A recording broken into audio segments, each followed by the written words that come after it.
Recognizes the gentleman from Texas. Mr. Speaker, I yield 6 minutes to the gentleman from Texas, Mr. Weber, who is a member of the Science, Space, and Technology Committee.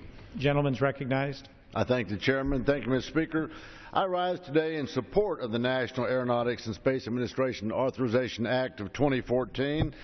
If enacted, this legislation would authorize NASA programs and set funding levels for fiscal year 2014. It supports the development of space exploration technology, like the Space Launch System and critical NASA functions at the Johnson Space Center, which just happens to be located just outside my district. It also sets a clear goal that NASA's human spaceflight program should focus on missions below low Earth orbit.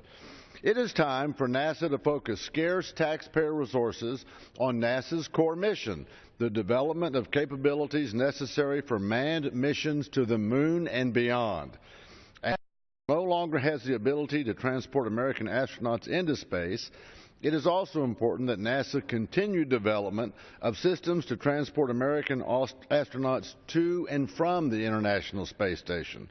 We cannot afford to continue paying millions of dollars for seats on a Russian aircraft. And on another front, Mr. Speaker, I would argue that NASA is critical for 4 more reasons. First, STEM, science, technology, engineering, and math.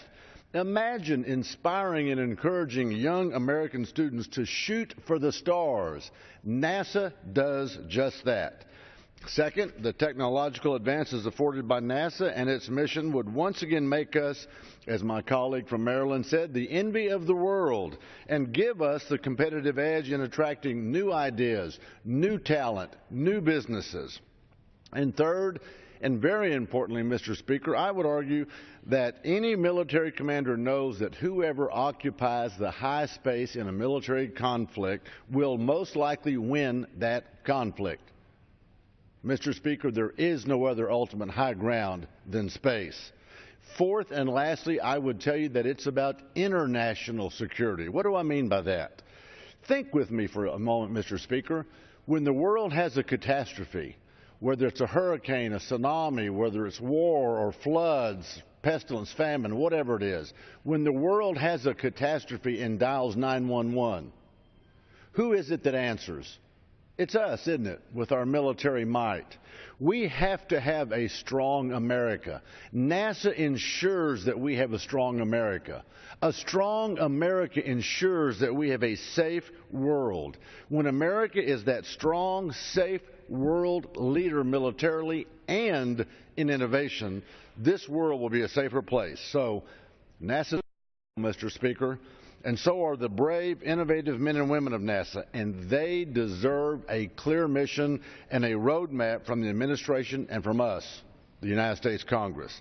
That's why I support this legislation.